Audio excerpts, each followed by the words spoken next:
All right, Bitcoin is taking the market by storm and causing controversy and uncertainty the world over. Could Bitcoin be the death of the dollar? Former U.S. Congressman and presidential candidate Ron Paul is here with his take in a First on Fox Business interview. It is great to have you back on the show, Congressman. What do you think of Bitcoin?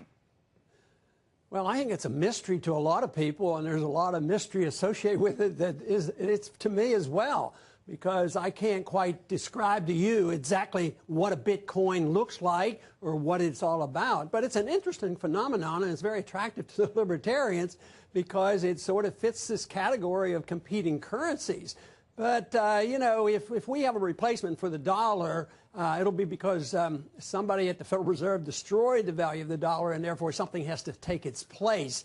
And, you know, if you look at the last 100 years, the Fed's been working on it. Yeah. About 98% of the value of the dollar is gone. Especially lately, they've been working really hard on it. You were quoted as saying that you thought that Bitcoin could be the destroyer of the dollar. Did you say that? What did you mean by that? Well, I think there was a little bit lost in the translation there because there was a lot of ifs, ands, and buts and maybes in there. But if the dollar goes down, if the Fed really causes a panic out of the dollar, which we had in 1979, but it required interest rates up to 21% to save the dollar. But if you have a rush out of the dollar, which I anticipate will happen, to what degree and how, what will happen, we don't know. Yeah. But if Bitcoin is out there and gold is out there, it can be a participant in bringing down the dollar. You know, there will be a momentum in a certain direction.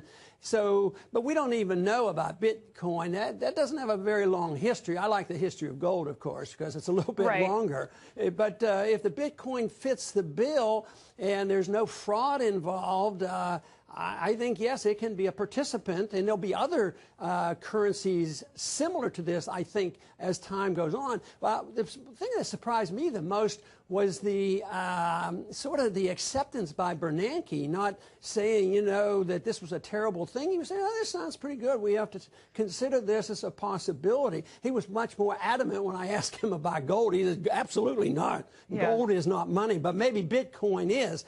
And I just wonder whether it is less threatening to the central bank, and that makes me think about what's going on with Bitcoin. Do you think it's really less threatening, Bitcoin, though? Because, I mean, what's really interesting about it is that the government has control more or less over the dollar. I mean, like you're saying, they could lose control through their own actions, but for now, you know, they're trying to manage the value. They seem to have no control over Bitcoin so far, and I can't imagine they're going to let it remain that way. Yeah, and that's why, you know, governments are notorious in demanding total monopoly over money and credit. So that it raises a lot of questions on what's going on here. We do know that these blockchains that are recorded tell us where this money goes and how much money it is. And the feds didn't have any trouble tracking down the drug dealers that were dealing in Bitcoin. So I think there's a lot to be learned about this. But in my own mind, I just have trouble believing that this will be the money of the future. It may be an interim money. It may work better than I think, and who knows what will happen. But for some reason, the history of money shows that people like to see something and touch something and understand something. It's pretty hard. They do. But if you think about the origin of fiat money, you know, I mean, in the beginning, it was ridiculous. Rather than trading something that was of actual value, you've got something that's just a symbol.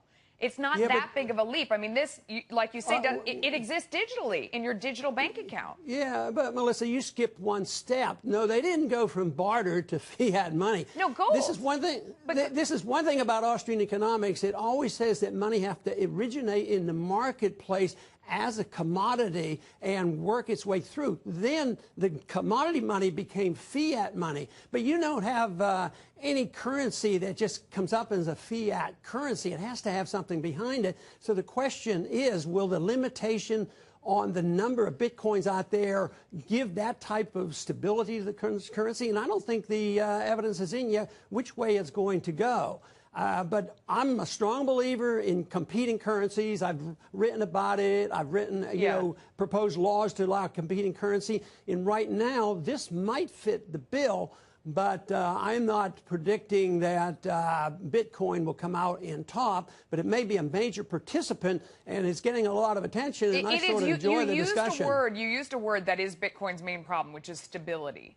I mean, is there something that they could do? Is that the key to making Bitcoin more reliable, more acceptable to more people? Because while I think it's interesting and believe in the concept, I would not personally want to put any money that I wasn't, very comfortable with losing into Bitcoin. Could they make it more stable, or would that ruin the, the underlying premise? I think they face a major problem because, metals are a little bit different than this, but it wasn't so stable the other day, when the Chinese announced that they weren't going to allow the Chinese to use Bitcoins, and what did it do? Go down $200 or $300, which was a big percentage. Yeah. But now stability is very difficult.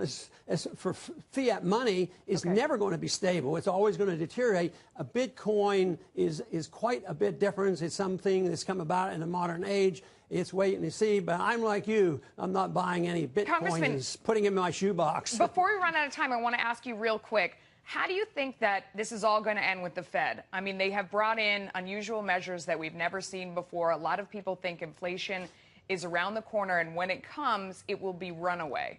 Do you think that? How do you think this all plays out, everything that's happened with quantitative easing? Well, from an Austrian economic school viewpoint, you already have the inflation. Inflation means when the supply of money is massively increased, and it's out there. Now, the velocity is subjectively determined. It hasn't started to circulate. They have no control over that. So even if they quit, let's say the conditions are such they think they could quit the quantitative easing, there's still so much out there, they can't predict what would happen. So the price inflation, which is a secondary consequence of monetary inflation, is yet to come. No, I think we're in for big trouble, because even if they give a token little cutback on quantitative easing, it's going to panic the markets. And if you get somebody like Yellen in office and they're trying to do that, she is bolder than the rest of them have ever been. So she will not hesitate, and that's the only tool left for stability in the economy and economic growth is you print more money, and you print more money along with government spending more money. And there is a limit to that, and that is what I've been saying, and I'm sure they cannot solve our problems by doing the same thing that created our problems. Congressman, we're out of time. Will you come back, because I want to talk to you more about that topic. We didn't have enough time on the Fed. Will you come back and do more with me? I'll be glad to. All right, thank you so much.